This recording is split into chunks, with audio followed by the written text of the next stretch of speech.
Frans Kafka deyir ki, yazmaq danışa bilməyənlərin qışqırığıdır.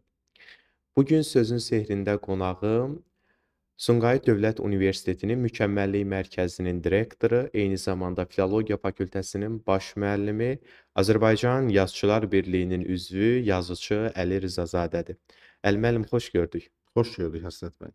Təşəkkür edirəm dəvətimizi qəbul etdiyiniz üçün.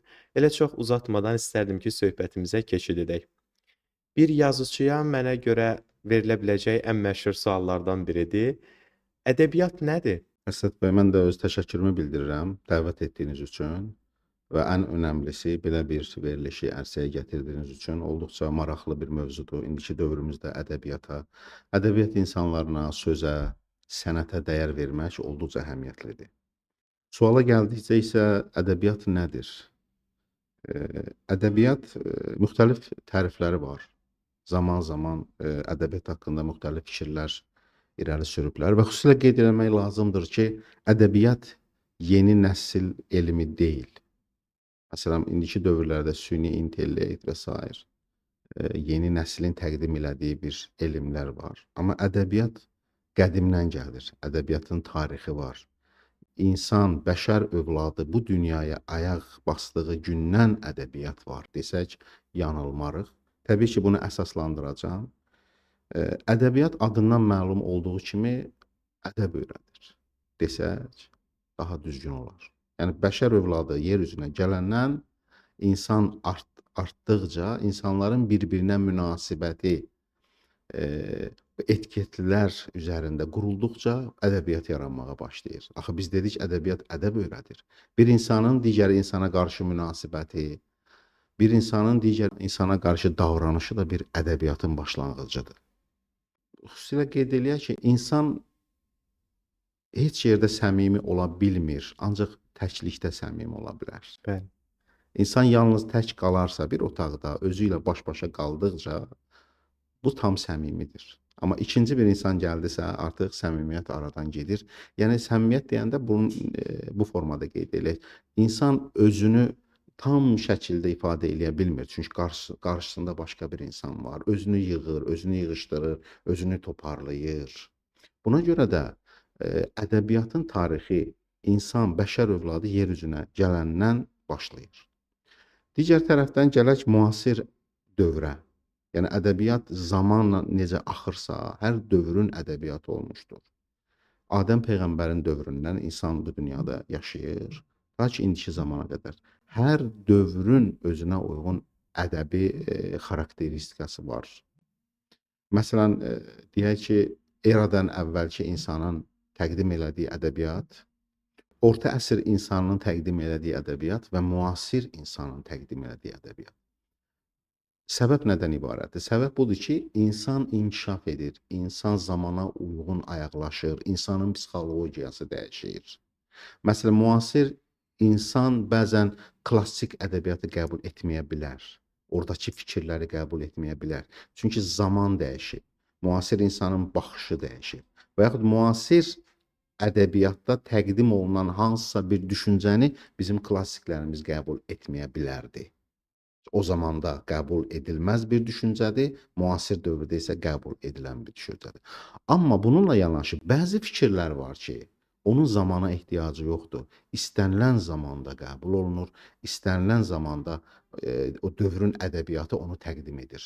Misal üçün belə deyə bilərik, eşq, məhəbbət. 1000 il bundan öncə də məhəbbət var idi. Bəli. Orta əsrlərdə də məhəbbət var idi. İndi də məhəbbət var və gələcəkdə də olacaq. Səbəb bundan ibarətdir ki, bu insanın fitrətində olan bir duyğudur və o heç vaxt dəyişməyəcək. İnsan varsa o da var. İnsan varsa o da var. İnsan psixologiyası dəyişə bilər, amma eşq daim qalacaq. Eşqin rəngi dəyişə bilər. Məsələn, Leyli və Məcnunun eşqi ilə müasir dövrdə hər hansı bir eşq müqayisə olunmazdır. Amma bir sözlə eşq mövcuddur. Ədəbiyyat ədəb öyrədir dedikdə mənim burada xatirimə bir kiçik şeir düşdü. Klassik ədəbiyyatın böyüklərindən biri olan Hafizin misrasıdır. Mən orijinaldan deyəcəm. Hafiz deyir ki, kərdəm əz əql sual. Mən deyir, ağlımdan soruşdum. ki məgər iman çist? İman nədir? Yəni özüm özümə sual verdim, Bəli, ağlıma sual verdim ki, iman nədir? Burada bəli, bir haşiyə çıxacağam. Çünki insanın ağlı var və insanın hissiyatı var. bəli, Yəni deyir, hiss olaraq mən ağlımdan soruşdum. Hafiz burada demək istəyir ki, mənim içimdə məni idarə edən iki duyğu var. Biri ağıldır, əql, bəli, klassik sözlə desək. Bir də mənim hisslərimdir. Bəzən insan hissləri ilə davranır, ağıl onu qəbul eləmir. bəli. Bəzən ağlı ilə davranır, hissinin əleyhinə olaraq. Ona görə qeyd edir ki, mən ağlımdan soruşdum ki, iman nədir? İnanc nədir? Əql bər quş diləm qofт ki, iman ədəb است. Ağlım mənim ürəyimin qulağına pıçıldadı ki, iman ədəbdir. Bundan belə nəticə əldə edə bilirik ki, ədəbiyyat insanın inanc məsələsidir. Ədəbiyyat imandır və iman özü də ədəbiyyatdır. Ədəbiyyat başqa bir müqayisə ilə desək, balıq üçün su nədirsə, insan üçün ədəbiyyat odur. Çox maraqlı Məsələn, yanaşmadır. dəryanın dərinliklərində balıqdan soruşmaq imkanımız olsaydı ki, suyu göstər, o deyəcəkdi hər yer sudur. Ağıllı insandan soruşsaq ki, ədəbiyyatı göstər, hər yer ədəbiyyatdır. Təəssüf ki, bəzən onu dərk etməyənlərimiz var. Ədəbiyyatı bir fənn olaraq ayırmışıq. Amma ədəbiyyat olmasa riyaziyyat olmayacaq. Ədəbiyyat olmasa tarix olmayacaq. Ədəbiyyat olmasa fizik olmayacaq.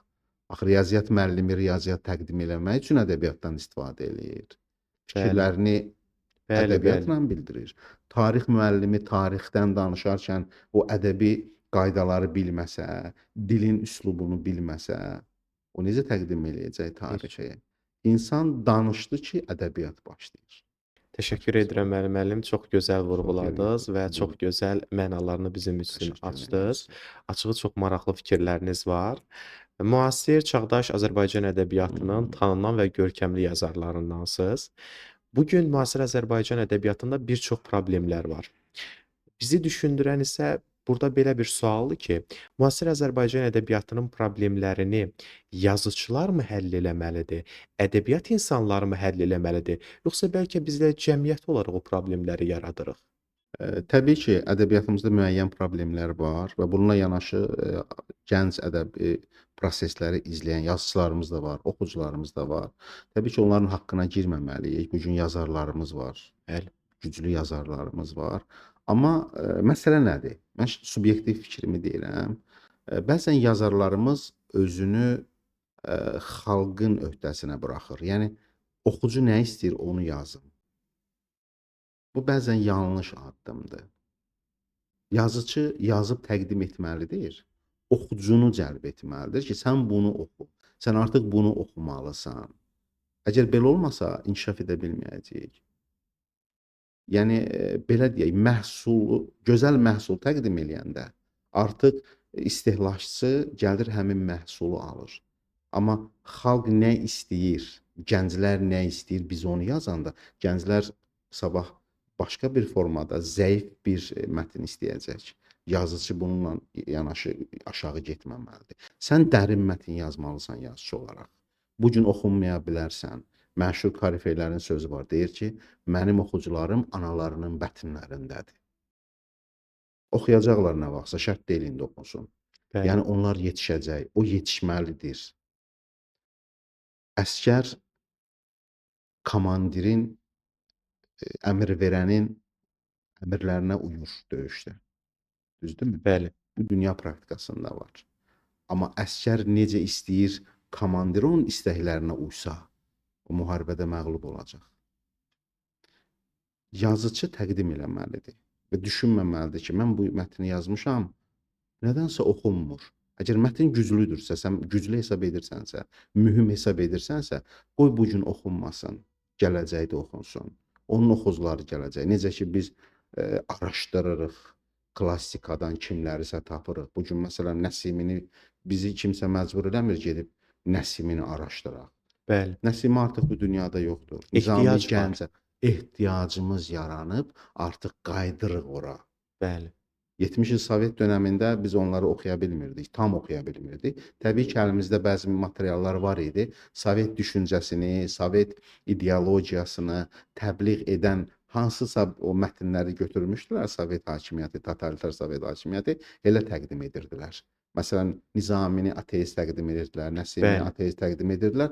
Onların mənəviyyata bağlı olan mətnlərini gizlədirdilər. Amma bu gün biz ayılırıq, özümüzə gəlirik ki, mənəviyyatsızlıq bizi uçuruma aparacaq. Bəzi dəyərlər aradan gedir. Bütün dünyada belədir. Amma biz qayıdırıq hara? Klassikamıza. bəli, 1000 il öncəyə, 850 il öncəyə. Yəni müasir ədəbiyyatçılarımız da bunu düşünməlidir. Əgər dərin yazıramsa, əgər mənəvi bağlılıqla yazıramsa, əgər mənim gələcəyə bir xidmətim olacaqsa, mən yazım. Yazım qoyum qalsın. Bunun oxucusu nə vaxtsa gəlib çatacaq, həmin mətni tapacaq. Bir də bir məsələni qeyd edeyim. Müasir ədəb problemlərdən danışdıq. Mənim üçün iki cür yazan insan var. Eləcə də iki cür danışan insan var. İki cür orator var. Orator var danışır ki, öyrətsin. hı, Orator var danışır ki, qoy məni savadlı kimi görsünlər. Nə başa düşsələr, düşməsinlər. Amma qoy mən danışım, qoy mən səhnədə olum. cəmiyyət İkinci, üçün özünü reklam eləyir. bəli. Və yazıçılar da həmçinin elədir. Yazıçılığın da içində o var. Yazıçı yazır ki, töhfə versin. Yazıçı var yazır ki, mən yazıçı olum, mənə yazıçı desinlər. Eləcə də şairlər, eləcə istənilən sənətdə belə bir var. Müasir ədəb proseslərdə hər iki zümrəyə rast gəlmək olur, amma sevindirici haldır ki, töhfə vermək istəyən yazıçılarımız var. Bəli. Mən özüm izləyirəm. Sosial şəbəkədə də izləyirəm yazıçılarımızı. Gənc yazarlarımız var. Yəni qələminin ilk qələmindən artıq tuturuq ki, bu insan töhfə vermək istəyir. Bu insan gələcək nəsli fikirləşir. Bu insan bu xalqı fikirləşir, gəncliyimizi fikirləşir. Bir də Əsəd bəy, bir məsələni qeyd edeyim ki, mənim üçün ədəbiyyat subyektiv fikrimdir. Əgər mənəviyyata dayanmırsa, mən onu ədəbiyyat hesab edə bilmərəm. Yəni ədəbiyyat Həsrət bəy təkcə o demək deyil ki, kitab varsa ədəbiyyatda, hər kitab ədəbiyyat olmaya bilər. Bəli. Yəni kitab ilk cümləsindən problemə toxunmalıdır. Və kitabın ilk cümlələrindən başa düşməlisən ki, bu yazıçı nə demək istəyir. Bəli. Digər tərəfdən problemlərə toxunuram bir-bir. Ümumiyyətlə yazıçının bir ideologiyası olmalıdır. Mən bu yaxınlarda bunu müzakirə də elədik sosial şəbəkədə. Yazıçıdan bütün yaradıcılığının bir cümlə ilə cavabını istəməliyik ki, ey yazıçı, sən nə istəyirsən? Bəli. Və ya nə verirsən? Nə demək istəyirsən? Bax bu sual. Yəni sən yazırsan, onlarla kitabın var. Ümumi xülasə nədən ibarətdir? Sən nə istəyirsən? Devizin nədir? Bəli. Misal üçün mən Nizami Gəncəvini araşdıran bir şərqşünas kimi qeyd edeyim. Nizami Gəncəvinin xəmsəsi var, 5 əsərdir. Bəli. Nizami dövrümüzdə yaşasaydı və yaxud biz onun dövründə yaşasaydıq, Nizamidən soruşsaydıq ki, ey şeyx, siz nə istəyirsiniz? Bunu yazırsınız. Nə demək istəyirsiniz? O bir cümlə ilə onu ifadə edərdi. Çünki onun əsərlərində biz oxuyub o cümləni tapırıq. Nizami deyərdi ki, mən intizamlı sistem yaratmaq istəyirəm bu dünyada. Və yaxud onun planını vermək istəyirəm. Hardan bilirik? 7 gözəl oxuyuruq, görürük ki, orada intizamlı sistemdən danışır. Qarı ilə Sultan Səncərin söhbətinə baxırıq. Bəli. Ədalətdən, sistemdən danışır. Yeni sistem. Dünyanın nizamıdır. Dünya, bəs adı nədir? Nizami. Nizam intizamlı sistem yaratmaq istəyəndir. Əbəs yerə o adı götürməyib ki. Biz bunu dəfələrlə efirlərdə də qeyd eləmişik. Baxmayaraq ki, 70 il totalitar Sovet rejimi Nizamini nəzmə çəkən kimi təqdim edirdi. Bütün şairlər nəzmə çəkir. Bəli. Əgər nəzmə çəkməkdirsə Füzuli də onda Nizami olur, Nəsimi də Nizami olur. Bəli. Yəni Nizami kimi mütəfəkkir nəzmə çəkən insan ləqəbini özünə götürə bilməzdi. Zaten o dövrdə çox adam nəzmə çəkirdi. Nizami nizam intizamlı bir quruluş yaratmaq istəyirdi və bütün dünyada bunu təbliğ elirdi ki, intizamlı olun, nizamlı olun, ədalətli sistem yaradın. Bunların hamısından da hara qaynaqlanırdı? Bizim mənəvi dəyərlərimizdən qaynaqlanırdı. Nizami Gəncəvinin əsərlərinə baxırıq, Qurani-Kərimdən istinadlar var. Tövrata istinadlar var, İncilə istinadlar var. O deməkdir ki, Ulu Tanrıya istinadlar. Yəni əbəs yerə bayaq qeyd etmədim ki, bir ədəbiyyat ki, mənəviyyata bağlılığı yoxdur. Bir insanı mənəviyyata bağlamır o ədəbiyyat deyil. O Bəli. sadəcə bir fikirlərdir Müəyyən dövr üçün və yazılır. qalıcılığı olmayacaq. Bəli. O fikirlərin qalıcılığı olmur. Çünki yalnız mənəvi dəyərlərə bağlı olan fikirlərin qalıcılığı Bəli. var. Çünki insanın ruhu əbədidir, insanın cismi əbədi deyil. Məsələn, uşaq yaşlarında bizə təqdim olunan hər hansı bir qalıcı olmayan fikir uşaq yaşlarında bizə maraqlı gəlir. İndi də xatirimizə gəlir. Uşaq yaşlarında dinlədiyimiz lətifələrə indi gülə bilmirik. Bəli. Və bundan sonra da, məsələn, bir 20 il, 30 il sonra eşidəcəyimiz, indi eşidib güldüyümüz lətifələri onda gülənmirik. Niyə? Bəli. Qalıcılıq edir. Qalıcılığı. Çünki biz inkişaf etdikcə, amma bəzi ibrətamiz sözlər var ki, bunları qalıcıdır. Bunlar heç vaxt itmir. Klassiklərimizin sözü. Ümumiyyətlə deyə bilərik də, onda məsələn yazıçılar və ya şairlər fikirlərini iki missiyadan deyir. Bəziləri gündəm üçün deyir, sadəcə gündəmdə qalır. Bəziləri də tarix üçün deyir, tarixdə qalır. Əla, çox gözəl vurguladınız. Mən bayaq o qeyd elədiyim kimi, bəziləri var ki, danışır ki, Bəli. yazır ki, mən gündəmdə bəli. tanınım. Bəziləri yazır ki, mən tanınmasam da bu töhfə olsun. Bayaq stat gətirmişdiniz Franz Kafkadan. Bəli. Məşhur yazıcı, dünya şöhrətli yazıcı. Franz Kafka əsərlərinin yandırılmasını xahiş eləyir dostundan. Ölməmişdən öncə çox ağır xəstəliyə düçar olmuşdu. Dostunu çağırır, deyir, mənim bütün əsərlərimi yandır. Mən vəsiyyət eləyirəm. Özü dünyadan köçəndən sonra dostu onun əsərlərini vərəqləyir, görür ki, bunlar çox olduqca qiymətli bir əsərlərdir. Hamısını çap elətdirir. Bəli. Bəlkə də Franz Kafkanın heç xəbəri yox idi onun əsərləri artıq dünyanın hər yerində oxunur. Çünki o düşünürdü ki, mən töhfə verim.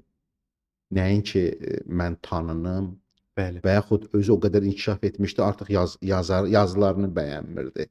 İnsan bəzən o qədər inkişaf eləyir, öz yazılarını bəyənmir. Özünə adiləşir. Öz üçün adiləşir. Məsələn, yazıçılar olub ki, kitabı yazıb, nəşr edib, bir neçə il sonra yenidən başqa kitablar, ilk kitabına baxır, deyir, yox, o deyil. Bəli. Bəyənmir artıq qələmini. Ümumiyyətlə belə deyə bilərik. Məsələn, yazıçı var ki, xalq üçün yazır. Əslində bu mövzuya bayaq dolayısıyla toxundunuz. Birinci mənə görə də sənət üçündür.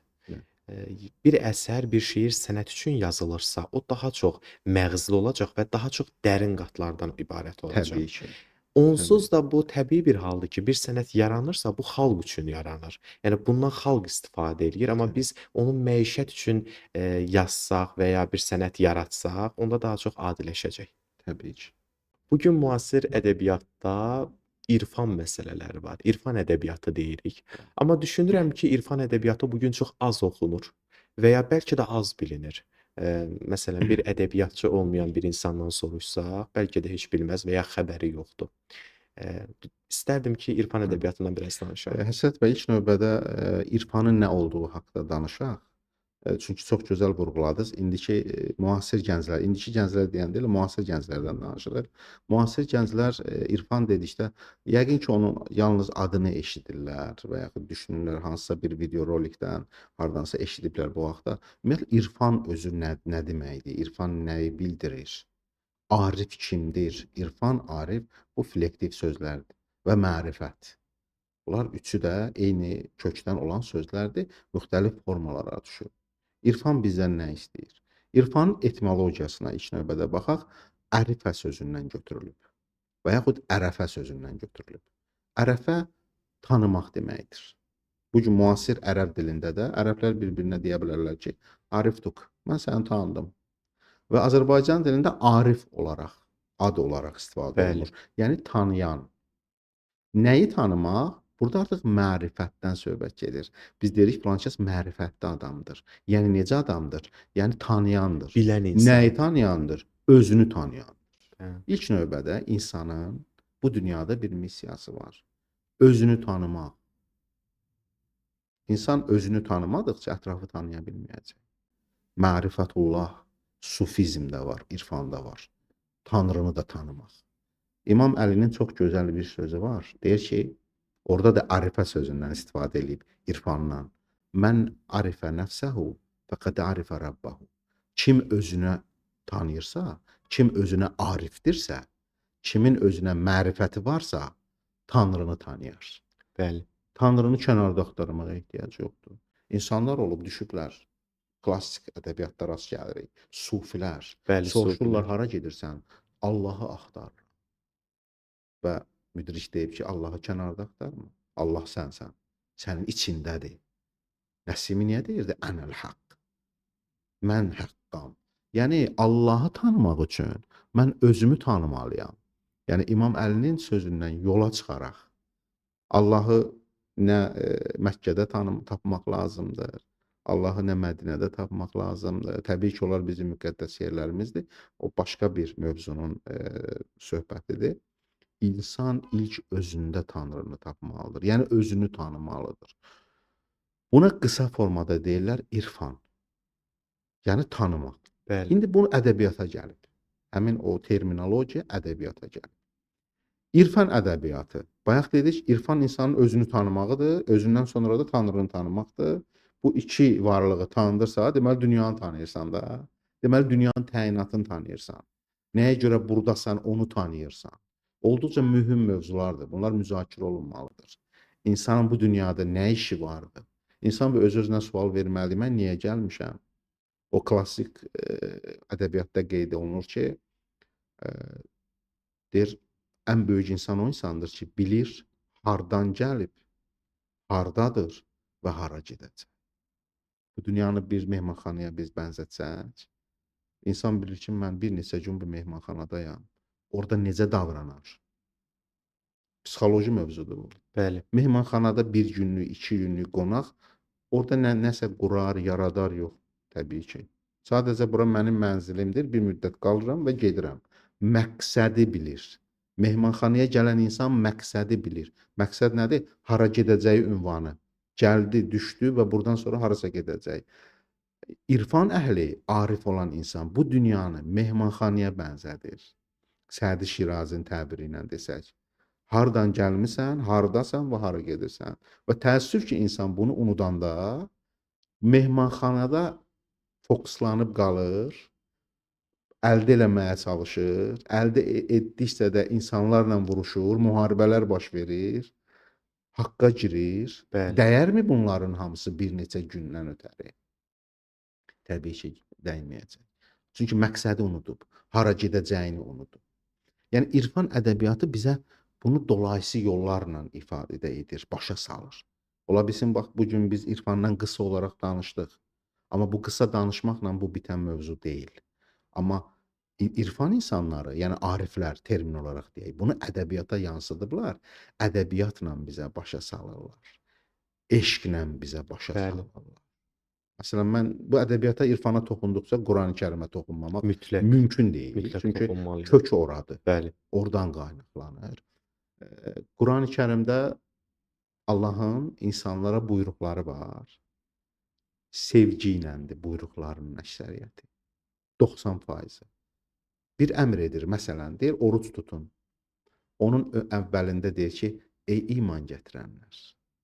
İnsana stimul verir ki, insan sevinsin ki, Allah məni iman gətirənlər sırasında sayır və sonra əmr verir. Bəli. Demir birbaşa, ey insan bunu et. Deyir, ey inanan insan. Yəni onu uşağı necə məsələn, uşağa bir göstəriş vermək istəyirik. Məsələn, nəsə etsin. Onda görsən deyirik ki, ey gözümün işığı. Ondan sonra biz əmri göstəririk ona. O gözümün işığı sözündən ona bir stimul olur və Sanki gedir onu onu həyata hazırlayırıq. hazırlayırsan psixoloji olaraq. Və ulu tonlu psixoloji yollar, ey inananlar. Yəni mənə inanıram sizin inandığınıza. Mühüm məsələdir. Bəli. Yəni eşqlə, irfan, belə deyək, eşqlə yoğrulan bir ədəbiyyatdır. Bəli. Mən kiçik bir pritçanı burada qeyd etmək istəyirəm eşqlə bağlı. Gənc bir tələbə bir gün gəlir öz müəlliminin yanına. Deyir ki, ustad, biz tələbələrimizin əksəriyyəti eşitmişik ki, siz Peyğəmbəri yuxuda görürsünüz. Bilirik də, dini təsəvvürlərdə, şərq dünyasında Peyğəmbəri yuxuda görmək böyük üstünlükdür. Bəli, bəli. Hər insana nail olmayan bir məsələdir. Deyir ustad, mənə də onun yolunu göstərin. Siz hansı duaları oxuyursunuz? Siz necə yatırsınız? Necə qidalanırsınız? Onların da düsturunu, reseptini mənə öyrədin. Mən də istəyirəm peyğəmbəri yuxuda görəm. Ustad təbəssüm edir. Deyir, təbii ki, övladım. Mən sənə bunun yolunu göstərəcəm. Amma bir şərtlə ki, sən gərək bu gecə mənim evimdə qonaq olasan. Tələbə sevinir və ustadının evinə gedir. O gecə ustadının evində qonaq olur. Süfrə açırlar. Ustadının süfrəsində balıq var idi. Həmin gün balıq hazırlanmışdı.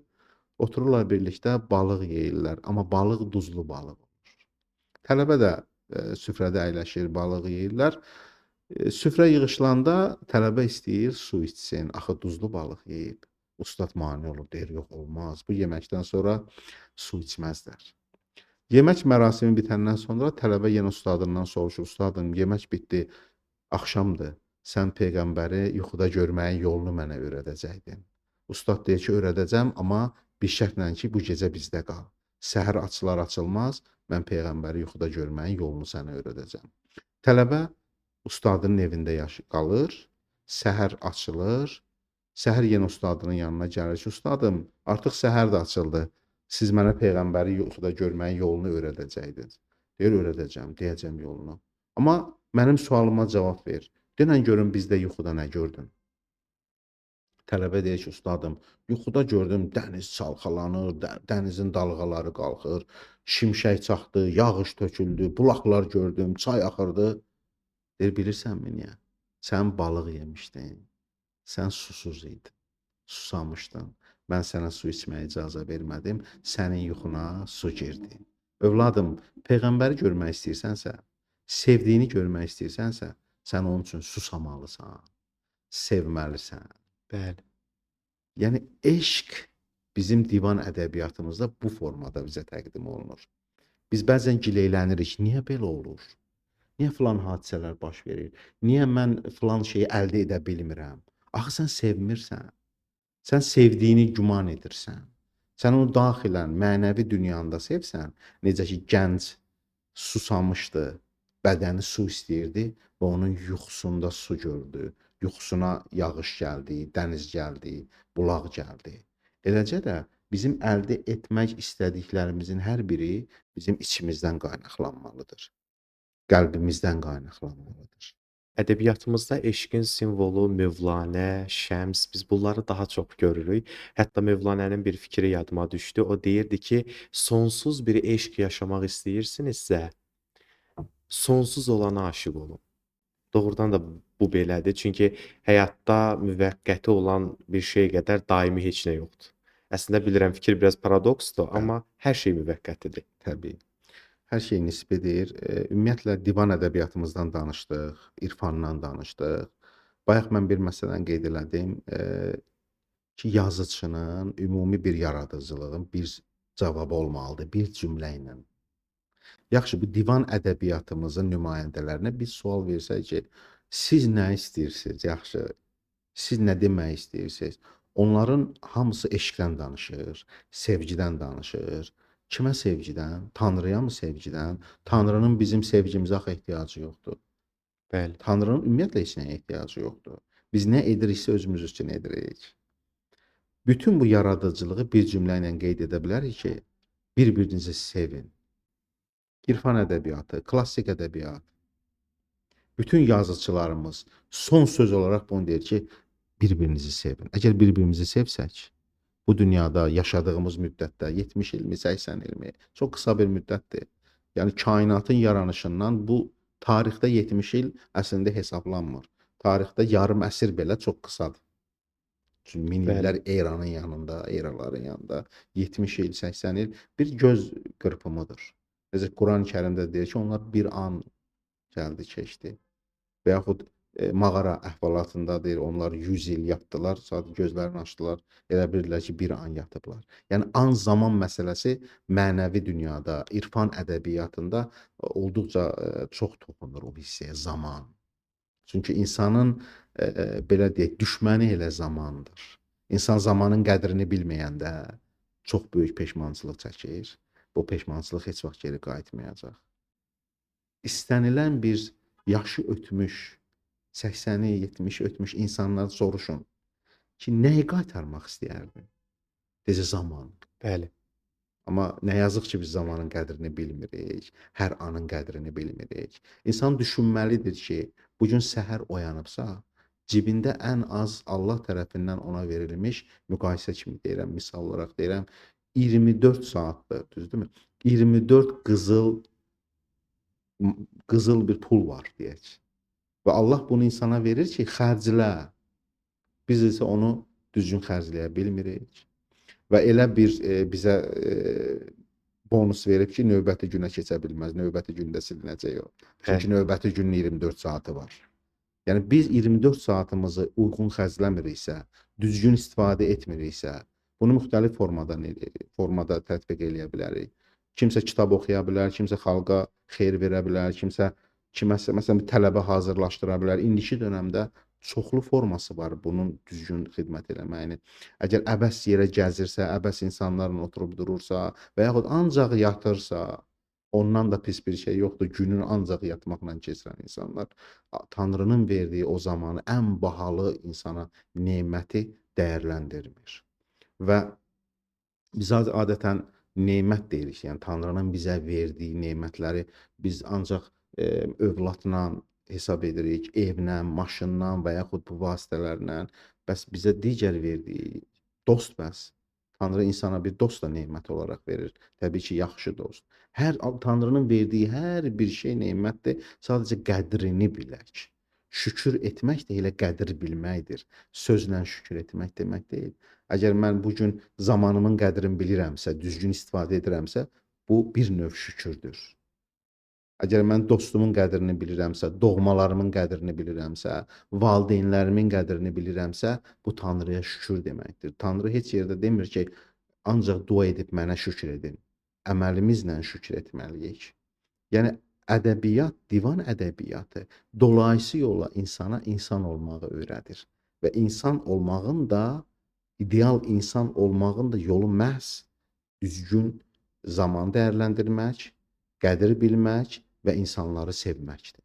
Əbiturxan deyir ki, hər kəsin həyat fəlsəfəsi onun oxuduğu ədəbiyyatdan keçir. Və belə bir fikir var, deyirik ki, ədəbiyyat həyatın təsvirə sığmış formasıdır.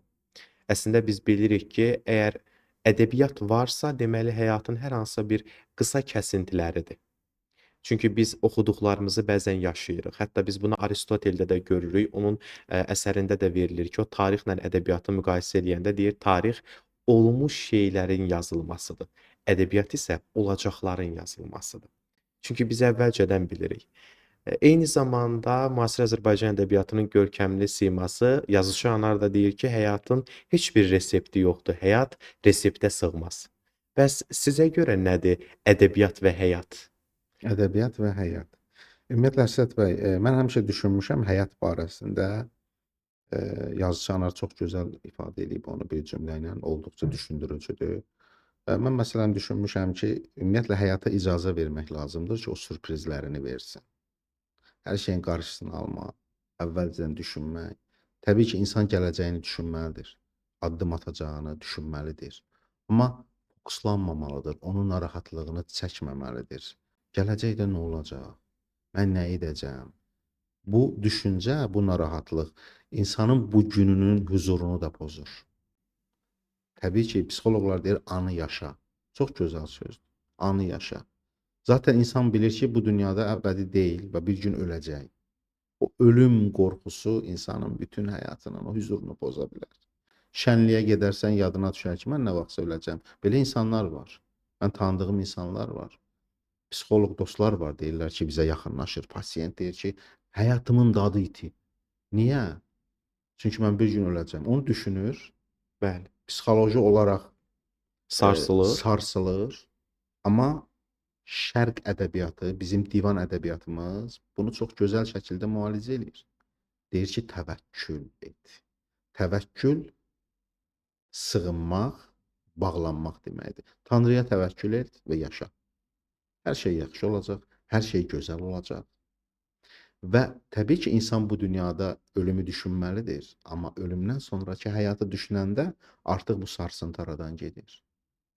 Əgər insan düşünürsə, bu dünya insan üçün sonuncu bir həyatdır, bundan sonra yoxluğa çevriləcəm, təbii ki, sarsıntı olacaq.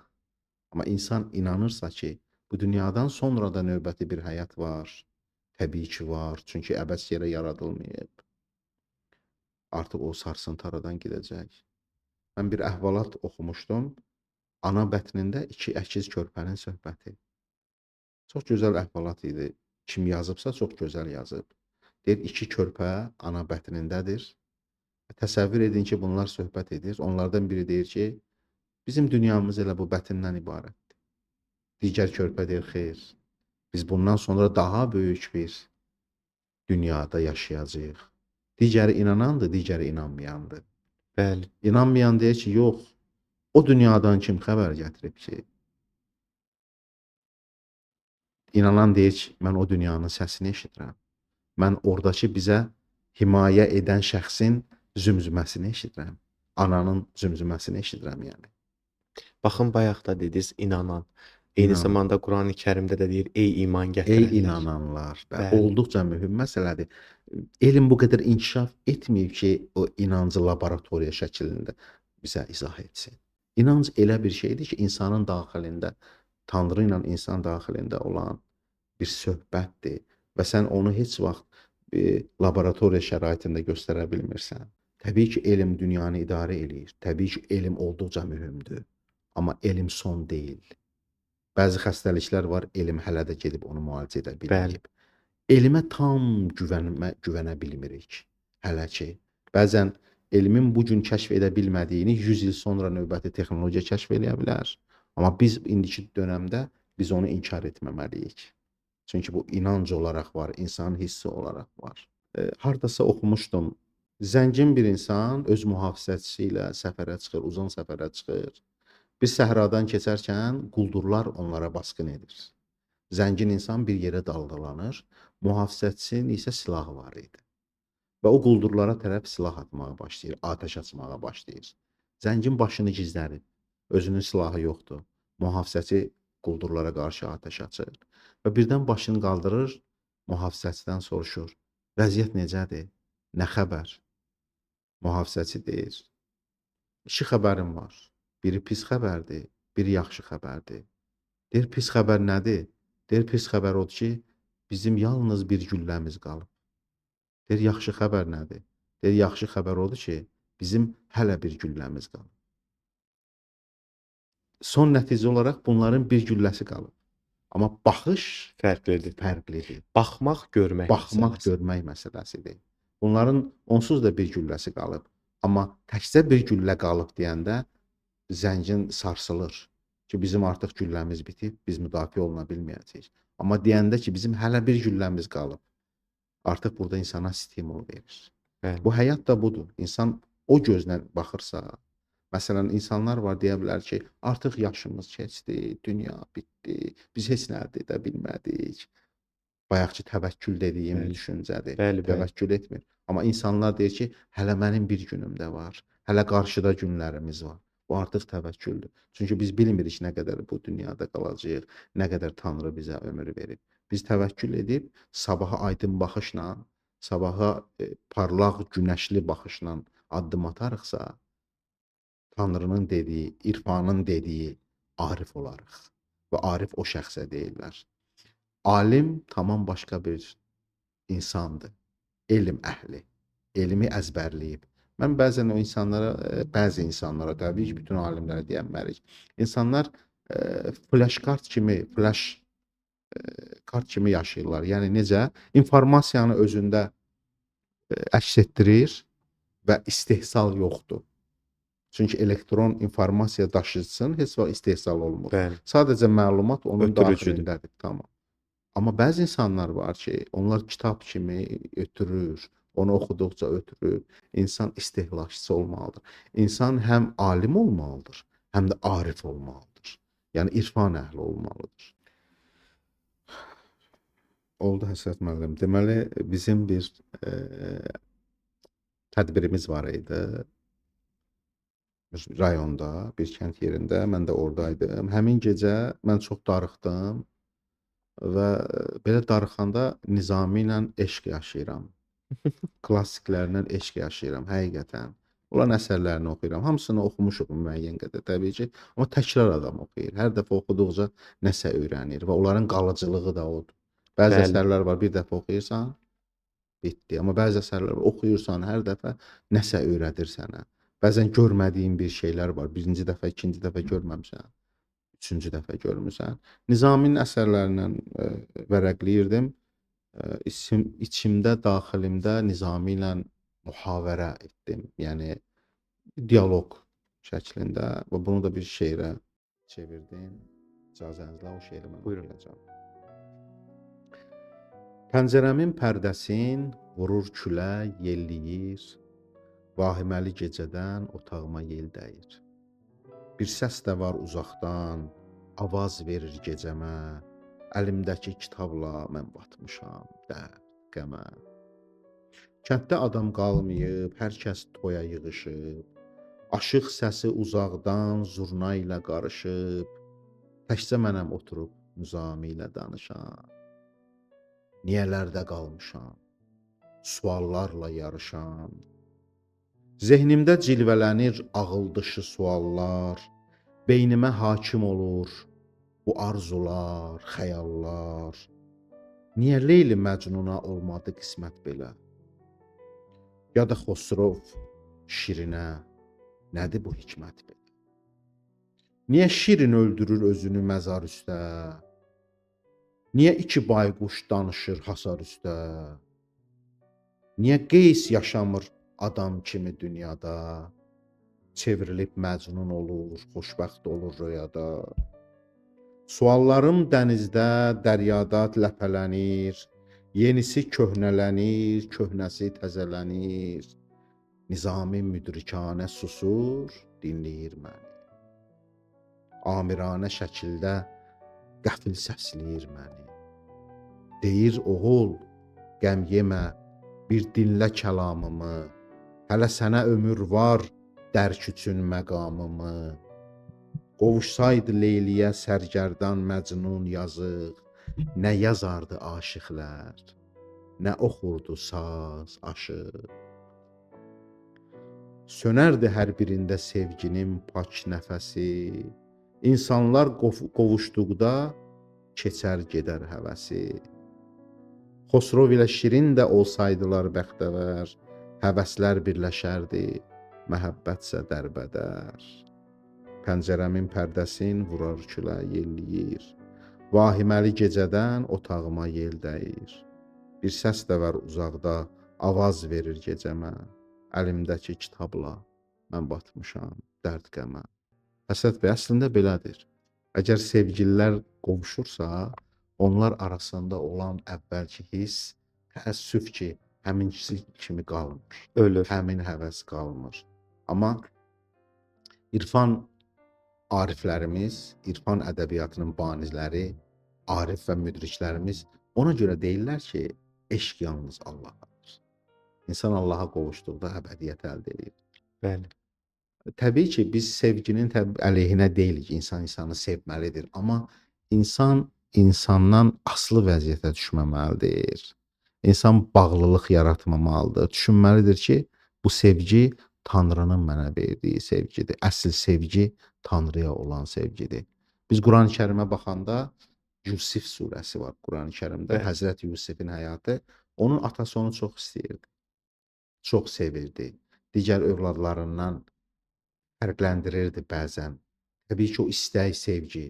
Amma Allah ona göstərdi ki, yəni bu sevgiyə də güvənmək olmaz. Onları ayırdı və Həzrət Yaquba göstərmək istədi ki, sevgi yalnız saf sevgi yalnız Tanrıyadır, yalnız Allahadır.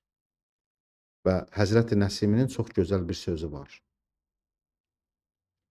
Ənəl haqq deyən Nəsimi deyir ki, insanın ruhu Tanrının ruhudur. İnsanın daxilində olan ruh Allahın ruhudur. Allahın ruhundan bir parçadır. Və əbəs də demir. Nəsiminin bütün yazıları, bütün qəzəlləri və şeirləri istinad mənbəyi müqəddəs kitabdır. Qurani-Kərimdə deyir ki: "Və nəfəxna min ruhina." Biz ona öz ruhumuzdan üfürdük. Biz insanı yaratdıq və onun daxilinə öz ruhumuzdan üfürdük. Və bu gün biz ruh daşıyıcısıyıq. Bizim içimizdə olan ruh düşünsək ki və anlasaq ki, bu Tanrının ruhudur. Yəqin ki, xəcalət çəkərik bəzi əməllərimizdən. Yəni müasir insan təbii ki, bunları dərk etmək istəmir. Bunun da səbəbi bundan ibarətdir ki, biz irfandan uzaqlaşmışıq. Biz elə bilirik ki, psixologiya dediyimiz elm hər şeyə qadirdir. Amma biz düşünməliyik ki, psixologiya da bizim mənəvi dəyərlərimizdən qaynaqlanır. Əsl psixoloq mənəvi dəyərlərə bağlı olan psixoloqdur. Əsl insan psixologiyasını araşdıran, insanın təyinatını araşdırmalıdır. Yalnız onda o həm gözəl mütəxəssis ola bilər, həm düzgün insanı düzgün formada tanıya bilər. İrfan ədəbiyyatından danışdıq müəllim. Belə bir sual ortaya çıxır. Biz dedik ki, irfan ədəbiyyatını daha çox klassik ədəbiyyatımızda görürük. Bəs onda biz daha çox hansı yazarlarda və ya hansı klassik sənətkarlarımızda bu irfan ədəbiyyatını görmüşük? Daha doğrusu belə desəm, onların yaradıcılığında biz bunu görürük. Kimlərdir? İrfan ədəbiyyatını biz məhdudlaşdıra bilmirik hansısa bir coğrafi məkanla. Biz deyə bilmərik yalnız məsələn Azərbaycan klassikləri və yaxud irfan deyəndə biz dünya klassiklərinə toxunmalıyıq. Çünki onların bir-birinə bağlılığı var. Həm dövr olaraq bağlılığı var, həm onların mənəvi bağlılığı var. Baxın bir misal çəkəcəm irfan ədəbiyyat nümayəndələrindən. Biz burada Sədidən danışmalıyıq, Hafizdən danışmalıyıq, Mövlanadan danışmalıyıq, Həzrəti Nəsimidən danışmalıyıq, Nizamidən danışmalıyıq təbii ki. Baxın bir misal çəkim mən onların hansı daha çox irfana bağlıdır. Təbii ki, bunun qısa cavabı yoxdur. Biz onları müqayisə edə bilmirik. Baxın belə bir hadisə var. Bütün dini müqəddəs kitablarda bu hadisə öz yerini tapır. Musa peyğəmbərin dövründə belə bir hadisə baş verib. Musa peyğəmbər bildiyimiz kimi Sina dağında Tanrı ilə danışarmış. Bu Qurani-Kərimdə də var, İncildə də, Tövratda. Bu hadisə bundan ibarətdir. Qurani-Kərimdə belə qeyd olunur. Musa peyğəmbər Sina dağına gəlir, Tur Sina belə qeyd olunur. Deyir ki, İlahi özünü mənə göstər. Klassikdə belədir, ərini, özünü mənə göstər və Tanrıdan belə bir cavab gəlir. Ey Musa, sən məni heç vaxt görməyəcəksən. Lən tərani ya Musa, belə ifadə olunur. Bu hadisə böyük bir hadisədir. Baxmayaraq ki, qısa bir neçə cümlə ilə ifadə olunur. İrfan ədəbiyyatı nümayəndələri tərəfindən müxtəlif formalarda şərh olunur. Bəli. Misal üçün Sədi deyir: Elə ki çatdın Tura, özünə deyir. Həmin hadisəni özünə nümunə kimi deyir. Elə ki çatdın Tura, demə mənə özünü göstər. Onsuz da sən məni görməyəcəksən, cavabını eşidəcəksən. Qoy sözün yerə düşməsin. Sədi bundan demək istəyir ki, bir insandan, bir kimsədən nəsə istəyirsənsə və bilirsən cavab mənfidir, ondan heç nə istəmə. Musaya demək istəyir ki, sanki, sən niyə Tanrıya dedin özünü mənə göstər? Sən ki, bilirdin o sənə özünü göstərməyəcək. Bu Sədi Şirazin yanaşması. Hafiz necə yanaşır məsələyə?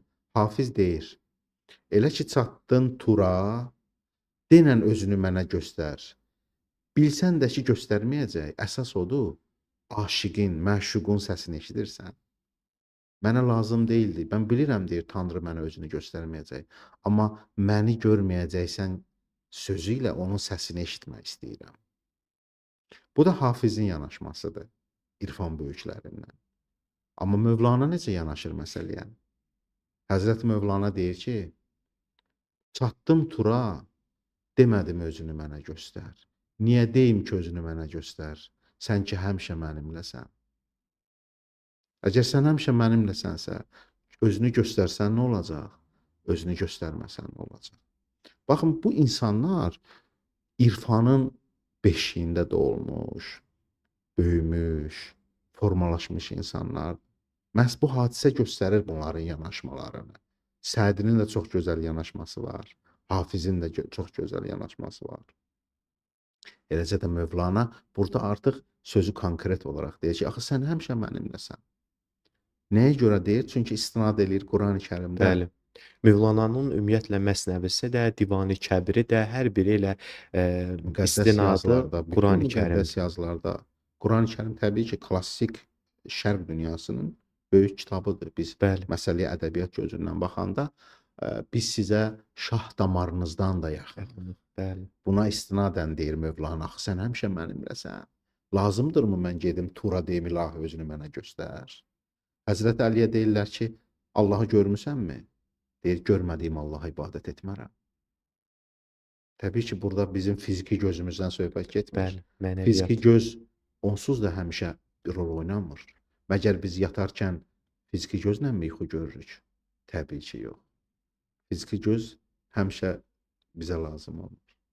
Bizim digər bir gözümüz var. Hansı ki, yatanda onunla yuxu görürük. Ona bəsirət gözləri deyirlər. Bəsirət baxışı deyirlər. Bəli, Və irfan insanları o göz bəsirət gözündən hər şeyi görüblər. Tanrını görürəm deyəndə o dövrün anlamayan insanları, cahil insanları onları daşqalaq eləyiblər. İmadəddin Nəsimi ənəl haqq deyirdi, Tanrı mənəm. Halbuki elə demirdi, ənəl haqq, yəni haqq məndədir. Tanrının ruhunu mən daşıyıram deyəndə onun dərisini soydular. Dövrün insanları onu anlamadı. onsuz Çünki hər birimiz Allahın bir zərrələriyik. hər bir dövrdə insanlar dərinləşmədikcə dərin insanları başa düşmürlər. Musa peyğəmbərin həyatında baxırıq, qalmaqal, incidirlər. Niyə? Çünki insanlar nadandır, insanlar həqiqəti bilmir. Həzrət Məhəmmədin həyatına baxırıq, Bəli, insanlar anlamırdı o insanı. Nəsiminin, Nizaminin, hər birinin dövründə bu insanlar o qədər yüksəkdədirlər ki, aşağıda olan insanlar onu başa düşmür. Və müasir ədəbiyyatda da bəzən oxucu yazısını başa düşmür. Və bu həmişə də belə olacaq. Hər hansı bir mətndən bir hansı hissəni götürürlər ki, sən burada nə demək istəmirsən? İnsan araşdırmaq istəmir. İnsan gəlib mənbəydən soruşmaq istəyir ki, sən burada nə demək istəmirsən? Qardaş, əziyyət çək, araşdır. Gör nə demək istəmişəm. bəli. Biraz dərin ol. Dərini anlamaq üçün dərin olmaq lazımdır. Təəssüf ki, bəzilərimiz o əziyyəti çəkmək istəmirlər. Sonuncu bir sual verin müəllim. Bu gün cəmiyyətdə nədənsə əksər insanlar narazıdır ki, gəncliyimiz niyə kitab oxumur? Bəlkə də niyə ədəbiyyat oxumur? Amma bir reallıq da var ki, oxuyan bir kütlə də var. Yəni biz hər birini onun içərisinə daxil eləyə bilmərik. Bəs siz necə baxırsınız bu məsələyə? Sizcə gənclər oxuyur ədəbiyyat? Əsəd və ümumiyyətlə fəaliyyətimdən dolayı biz gənclərlə işləyirik. Tədbirlər keçiririk. Buna görə bunu daha gözəl şəkildə Bəli, deyəcək insanlardan biri mənəm. Deməzdim gənclərimiz əksəriyyəti kitab oxumur, oxuyanlar var. Ümumiyyətlə yaxşı ədəbiyyat həmişə oxunur. Əsasən yaxşı ədəbiyyat həmişə oxunur və ümumiyyətlə belə deyək də, ədəbiyyat deyəndə nəyi nəzərdə tuturuq? Dərsdən kənar mütaliə nəzərdə tuturuqsa, bəli, təbii ki, amma dərs vəsaitlərin onsuz da bizim gənclərimiz oxuyur. Çünki onlar orta məktəb, daha sonra universitet, yəni belə deyək, oxumaq məcburiyyətindədirlər. Yəni qarşıdan imtahanlar gəlir və s. bəli, Fənn olaraq oxuyurlar, amma məsləhətim olar ki, təbii ki, gənclərimiz mütaliə etsinlər. Mütaliənin çox faydaları var. İlk növbədə nitq mədəniyyətinin inkişafında, dərin düşünmə inkişafında. Mən problem olaraq belə qeyd eləyim, bu texnoloji inkişaf çox gözəl bir şeydir. Texnologiya olmasaydı, indiki yəni bir əlçatanlığımız sıfıra enərdi. Bu gün bu efir və s. sosial şəbəkələrdə fikirlərimizi çatdırmaq. Gənclərimiz əsasən texnologiya daha meyllidirlər, telefonlardan falan. Amma mən müşahidə eləmişəm ki, onlar ənənəvi kitab yox, kitabı telefona yükləyir və yaxud hər hansı bir qurğuya yükləyib oxuyanlar da var. Buna da şükür etsək, belə başa düşürəm ki, yaxşıdır və düşünürəm, ümid edirəm ki, gələcəkdə də gələcək gənclərimiz kitaba daha meylli olacaqlar. Çünki əlçatandır. Məsələn, bizim dövrümüzdə hər hansı bir kitabı sifariş edirdik, xaricdən gəlirdi. Amma indiki dövrdə PDF internet variantları da var. vasitəsilə belə Bəli. kitabları yükləyirlər. heç yerə getməyə də o qədər. Məsələn, dünyanın ən tanınmış kitabxanalarında kitab əldə edib oxumaq olar. Təbii ki, cüzi ödənişlə. Bəli, Amma bir var yol gedəsən, bəli, hansısa bir bəli. ölkəyə, məsələn, bizim alimlərimiz olublar, gedib Misirin Əl-İskəndəriyyə kitabxanasında günlərlə qalıblar, mehmanxanalarda qalıblar ki, getsinlər oranın kitabxanasından istifadə edib hansısa bir Əlçatan deyildi ona İndi görə, bəli, əlçatandır, texnoloji inkişafında müsbət tərəfləri var. onsuz da var. Düşünürəm ki, yaxşı olacaq. Gənclərimiz kitaba daha meylli olacaqlar və sizin veriliş də buna əsasən çox yardımçı olacaq. Efirlərimiz hamıya məlumdur. Orda Bəli, yaxşı durum da var, ürək açmayan durum da var. Amma belə verilişlərin olması, ədəbiyyata, sözə, söz sənətinə dəyər vermək əlçatan edəcək gənclərimiz üçün. Onlar həm oxuyacaqlar, həm də onu tamaşa edəcəklər və yaxud dinləyəcəklər. təşəkkür edirəm Əli müəllim, dəvətimizi qəbul etdiyiniz üçün bir daha. Bu gün düşünürəm ki, biz elə sözün əsl mənasında sözün sehrinə düşdük sizin sayənizdə. Verilişimizə başlayanda Frans Kafkadan istinad etmişdim. Elə yenə Frans Kafkanın sözü ilə də bitirmək istəyirəm. Frans Kafka deyirdi ki, mən ədəbiyyatın olmadığı bütün yerlərdən qaçıram. Beləcə dəyərli izləyicilərimiz, bu verilişimizin də sonuna gəldik. Növbəti verilişdə görüşmək ümidi ilə. Sağ olun, salamat qalın.